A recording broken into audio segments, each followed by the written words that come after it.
He pins me up against this little rail, and he's screaming. He's like, what do you want? Nobody call the police. And I was like, oh, I can't believe this, I'm gonna die. I had an assignment. Residents were saying that this certain apartment was, they were selling drugs out of the apartment. So when I went to the apartment in plain clothes, it was a line outside of the apartment. Person was coming out, and when they was coming out, they looked at me. And when they looked at me, he was like, hey, what's up, officer? Now, everybody on that line, everybody was talking, having a good conversation. But as soon as he said, what's up, officer, you could hear a pin drop. So during training, everybody's always said, if you ever get made as an officer, you gotta act like somebody just smacked your mother. It's so offensive. I was like, who you talking about? And then I did it so fast, and I was yelling, I was screaming, I was cursing at him. He was like, oh man, I'm sorry, man. I thought you just looked like this officer. No, I know. And then the guy at the door, he had a shotgun. He was like, yo, it's closed. Everybody get out of here. And then he went, closed the door, and everybody just cleared out the hall. But when I was walking out, I can hear tone. You ever had your ears pop? You hear that tone? I had that tone in my head all the way walking out. I think I had to leave that day too, because after that, I couldn't shake this headache. Just because you go from 0 to 100 just like that, it can happen. First, they send you to undercover school. It's like a away camp.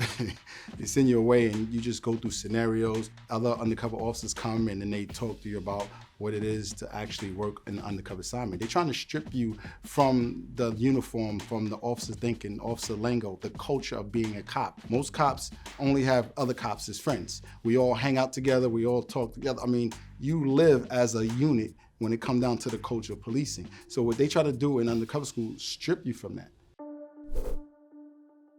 My partner got off at 3 o'clock in the morning.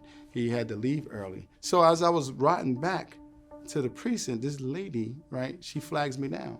And she was like, my boyfriend, he's from Most Wanted, and he's upstairs, and everybody's looking for him. You don't know how many times I've heard, a girlfriend say their boyfriend is highly dangerous, he's gonna kill the police, like he's just because they got pissed off at him because of whatever reason. In my mind, I was like, let me just go talk to this guy, see what him and his girl was the problem. She showed they living in a rooming house, right? So you walk up these stairs, and then you turn, and it had this railing, right?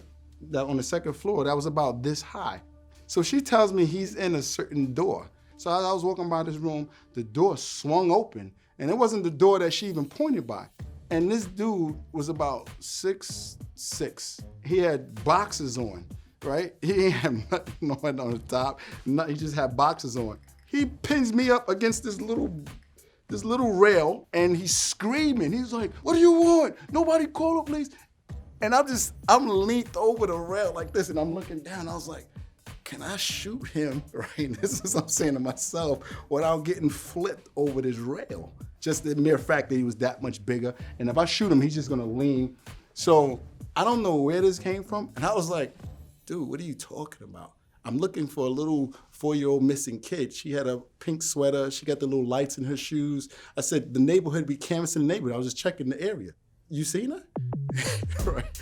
So he looks and he says, oh man, he puts out his hand and he pulls me up. He says, man, I'm sorry, man. Y'all always messing with people. I said, man, that might be the case, man, but not this time. I said, I'm really looking for this girl. I said, have you seen her? He was like, nah. And he said, I hope you find her, man. I said, if you see her, call 911. And he's like, all right, thanks. I went downstairs. This girlfriend was downstairs. She said, did you see him? I said, you ain't tell me that. You picked the wrong door. I said, lady almost got me killed.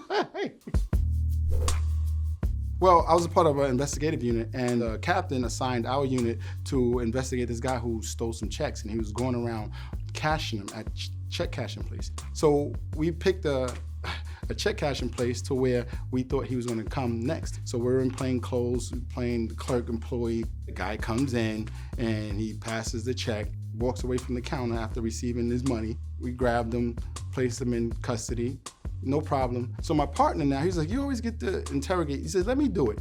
I said, you sure? He's like, yeah. He said, I can do it. I said, all right. He has the subject in the box, interrogation room. And now I'm at the window, I'm watching him. Guy's in handcuffs, the table's there, and my partner, he has the check in his hand. He was like, look, you caught red-handed. I can talk to the DA, try to reduce some time, because if you don't cooperate, I'm asking the DA for the max. And he slid the check in front of him.